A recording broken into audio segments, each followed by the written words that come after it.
What's up internet, here we go again. Kali ini kita akan membahas alur sebuah film yang berjudul Wild Things. Dirilis pada tahun 98, film ini bercerita tentang seorang gadis cantik yang masih duduk di bangku SMA. Namun dia memiliki sebuah hubungan dengan guru di kelasnya. Nah, udah kemana-mana kan pikiran kalian? So, tanpa berlama-lama lagi, langsung aja kita masuk ke dalam ceritanya.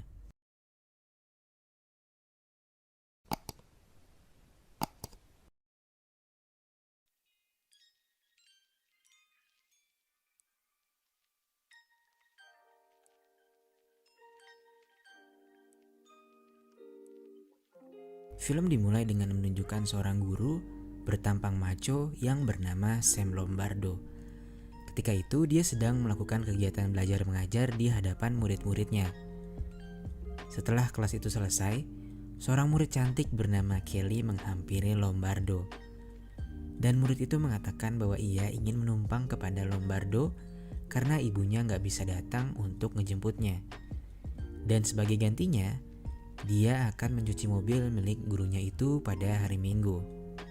Mereka pun diantar pulang oleh Lombardo bersama-sama dengan seorang temannya yang bernama Jimmy. Ketika sampai di rumah, ibunya Kelly muncul dari balkon dan ngajak Lombardo untuk mampir sejenak sembari minum-minum cantik.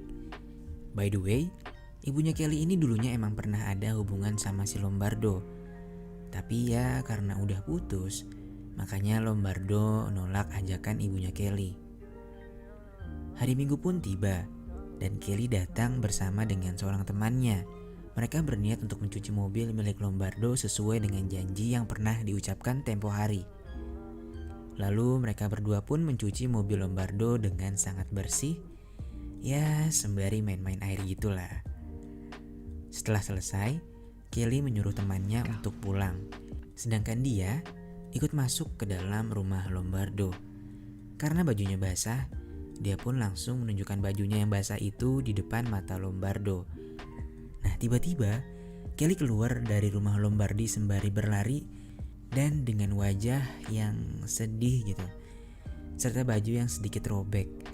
Entah apa yang terjadi di antara mereka, dan saat Kelly berada di rumahnya, dia menangis di depan ibunya lalu mengatakan bahwa dia habis diperkusi sama Lombardo.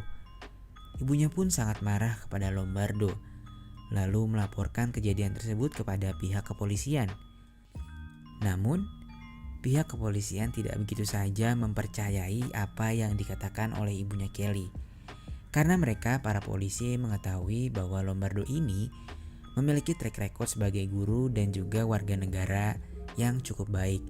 Namun ya dikenal juga sih sering mantap-mantap sama cewek, termasuk si ibunya Kelly ini, si Sandra. Akhirnya Kelly diperiksa oleh seorang detektif yang bernama Detektif Ray dan juga Detektif Gloria. Lalu detektif itu mengatakan bahwa Kelly seperti mengada-ngada jalan cerita yang ada, atau berakting lah bisa dibilang ya. Kemudian Detektif Gloria dan Detektif Ray mendatangi tempat Lombardo bekerja, yaitu di sekolah. Lalu mereka berbicara kepada kepala sekolah di sana, dan kepala sekolah itu pun langsung menyampaikan pesan itu kepada Lombardo. Namun Lombardo membantahnya dan mengatakan bahwa yang sebenarnya terjadi adalah tidak seperti itu, dan ini hanyalah fitnah semata. Lombardo akhirnya mendapatkan skors hingga kasus ini terselesaikan. Sehabis bekerja, dia pun langsung mendatangi sebuah kantor pengacara.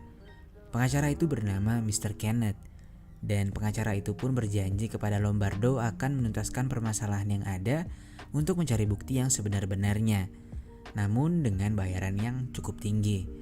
Mengingat lawan yang mereka hadapi adalah keluarga Sandra yang sudah tajir melintir sejak dahulu kala. Sebelum kembali ke rumah, Lombardo memutuskan untuk menenangkan pikiran dengan cara meminum minuman beralkohol di sebuah bar. Menurutnya ini adalah masalah yang sangat serius, karena ini menyangkut tentang nama baiknya yang sudah tersebar di seluruh kota. Ketika di perjalanan pulang, Lombardo seperti sedang ada yang mengikuti. Dan benar saja, mobil Lombardo tiba-tiba dipepet hingga akhirnya mobil milik Lombardo terjatuh ke dalam air. Lalu, seseorang yang menabrak mobil Lombardo turun dan langsung menghajar Lombardo hingga dia pingsan.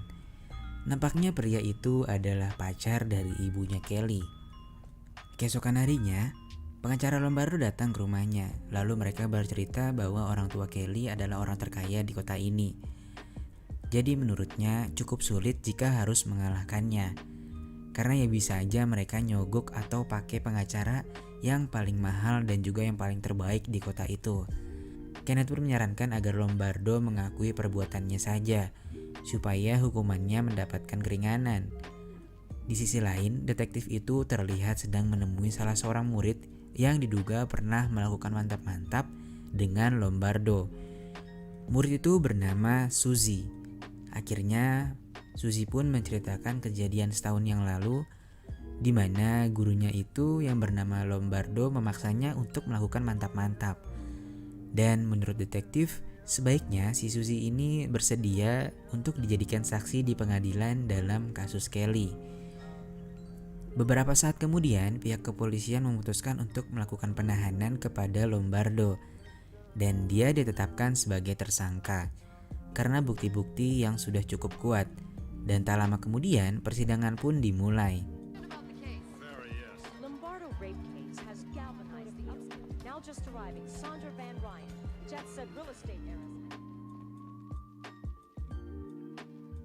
Korban yaitu Kelly diminta untuk memberikan kesaksian di hadapan majelis hakim. Keesokan harinya giliran Suzy yang dimintai kesaksian di muka persidangan. Dan pengacara Lombardo pun mengajukan beberapa pertanyaan kepada Suzy.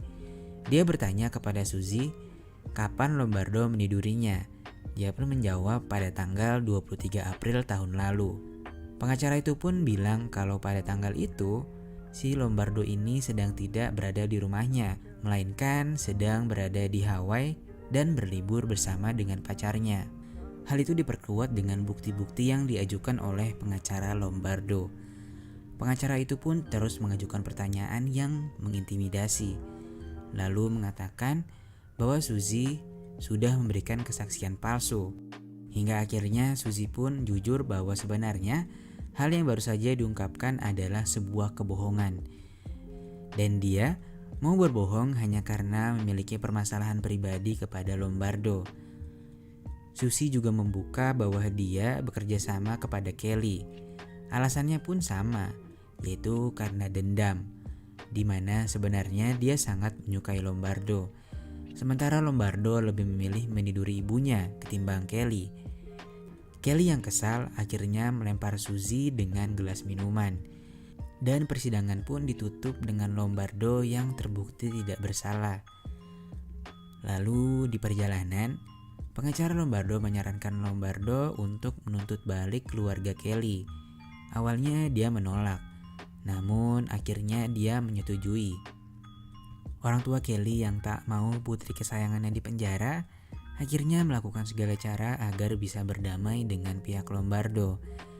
Hingga akhirnya para pihak pengacara pun bernegosiasi dan orang tua Kelly yaitu Sandra bersedia untuk memberikan ganti rugi atas pencemaran nama baik senilai 8,5 juta US dollar atau sekitar 100 miliaran lah kalau dirupiahin. Karena sudah kepalang tanggung, akhirnya Lombardo berhenti dari pekerjaannya yaitu sebagai guru. Lalu pada suatu malam, rumah Lombardo didatangi oleh Kelly yang tiba-tiba menciumnya. Wow, it worked! We screwed the bitch! It worked just like you said. Dan yang lebih gak masuk akal lagi, ternyata di sana juga ada si Suzy. Dan disinilah yang sebenarnya terjadi terkuak. Mereka bertiga itu sebenarnya sekongkol dan ngejebak ibunya Kelly. Dan uang ganti rugi sebanyak 8,5 juta US dollar itu nantinya akan dibagi jadi 3. Dan hal ini semuanya udah diatur sama si Kelly.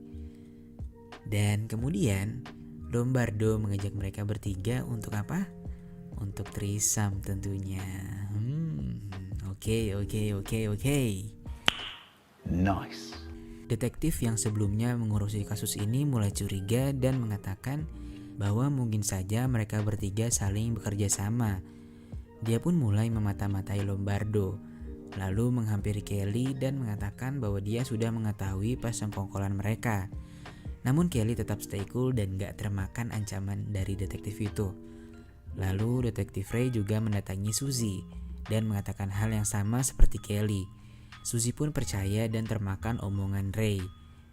Kemudian Suzy langsung menelpon Lombardo untuk bertemunya. Namun panggilannya selalu dialihkan. Dan dia juga menelpon Kelly saat itu. Kemudian Suzy pun langsung menemui Kelly di rumahnya. Tanpa sadar, ternyata Suzy diikuti oleh detektif Ray yang terus saja memata-matainya secara diam-diam. Kemudian Suzy pun langsung menemui Kelly di rumahnya. Dan detektif Ray pun tetap mengikuti mereka. Namun tak terjadi apa-apa di sana. Kemudian Ray pun akhirnya pulang. Tak lama kemudian Kelly mengajak mereka bertiga untuk bertemu dan memberikan bagian mereka masing-masing. Mereka bertiga pun tiba di suatu tempat. Namun di sini si Suzy terlihat sedang dalam keadaan mabuk berat. Dan dia pun akhirnya dibawa sama Lombardo ke suatu tempat. Dan tiba-tiba dia dibunuh pakai botol minumannya. Untuk menghilangkan jejak, mereka pun mengubur Suzy di rawa-rawa yang sangat sepi. Pada suatu hari, seorang pria menemukan 2 buah gigi di pinggir pantai. Dan dia pun melaporkan kejadian itu kepada pihak kepolisian. Lalu setelah diperiksa, ternyata gigi itu mempunyai kecocokan DNA dengan Suzy. Dan mereka pun beranggapan kalau Suzy sudah mati. Singkat cerita, detektif Ray dan detektif Gloria melakukan investigasi secara mandiri tanpa dilengkapi surat perintah kerja atau yang lainnya. Kemudian Gloria terlihat sedang menginterogasi Lombardo, sementara Ray menginterogasi Kelly. Lalu Ray dan Kelly terlibat cekcok hingga akhirnya Kelly terbunuh pada malam itu. Sementara Ray mengalami patah pada bagian lengannya. Atas kejadian itu, Ray diminta untuk menceritakan apa yang sebenarnya terjadi kepada pihak kepolisian. Ray pun mengatakan bahwa dia sebenarnya hanya membela diri karena Kelly yang menyerangnya terlebih dahulu. Akhirnya Ray dipecat dari kepolisian karena tak memiliki izin ketika akan melakukan investigasi itu. Kemudian setelah penyelidikan, Kelly dituduh telah menghabisi nyawa Suzy. Karena Ray melihat Suzy menemui Kelly pada malam terjadinya pembunuhan atau pada malam Suzy menghilang. Lalu scene menunjukkan ketika detektif Ray dan Lombardo bertemu di suatu pulau dan ternyata mereka bekerja sama dalam kasus ini. Dan detektif Ray sengaja membunuh Kelly pada malam itu. Kemudian mereka berdua pergi berlayar menggunakan sebuah kapal. Di tengah perjalanan, Lombardo sengaja membuat Ray terjatuh dengan menggoyangkan kapalnya. Dan setelah berhasil naik, tiba-tiba Suzy berada di sana dan langsung membunuh Ray. Anjir, kegocek anjir. Hebatnya bikin film. Nah, rupanya si Suzy ini cuma pura-pura mati pada malam itu. Dan Lombardo cuma mencabut giginya Suzy secara paksa. Sehingga polisi bisa menyimpulkan kalau si Suzy ini udah mati. Dan di akhir film kita ditunjukkan sebuah scene di mana mereka berdua sedang minum bersama. Dan yap, Lombardo pun mati lemes karena minumannya udah diracun sama si Suzy. Sinting, gila. Keren parah sih ini. Dan ya, film pun berakhir. Oke lah, sekian dulu pertemuan kita pada kali ini. Makasih banget buat kalian semua yang udah nonton filmnya sampai habis. Jangan lupa buat klik tombol subscribe supaya kalian gak ketinggalan video-video terbaru dari channel ini. Oke, see you.